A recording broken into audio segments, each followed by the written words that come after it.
mga safe places na sinasabi po ni Superintendent Mike, no? And sinabi nga niya malayo sa mga kabahayan. So ano pong ibig sabihin nito? At sinabi niyo nga, Miss Annie, na tama nga, no, kung susundan lang. Pero gaano kalayo, pag sinabing malayo, gaano kalayo yan? Kasi yung iba, sa labas lang po ng gate nila, or minsan sa loob po ng Tama. gate, di ba? May konting espasyo, tapos doon po sila nagpapaputok. Tapos kunyari, hindi pumuputok, di ba? Pupunta sila doon, kukunin nila, ayun, naputokan na tuloy yung kamay nila, yung mga ganyan.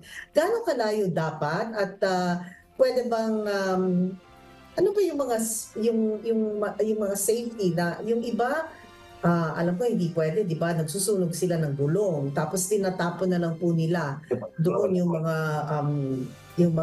ano ba, labintador o mga ganyan.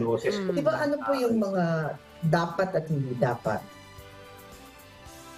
So, unang-una po, ini-encourage po ng ating mga national na government na kung maaari, doon na lang po tayo sa mga centralized po na fireworks display ng kanya-kanyang LGU. So, yung sinasabi po yung mga gaya po nung nabanggit nyo na ginagawa ng ating mga kababayan, talagang bawal na bawal po yun, yung magpaputok doon sa malapit sa labas lang ng bahay nila. So, bawal po talaga yun kasi ang dami na po instances na lalo po yung quitis, so yung piniplay nyo sa video.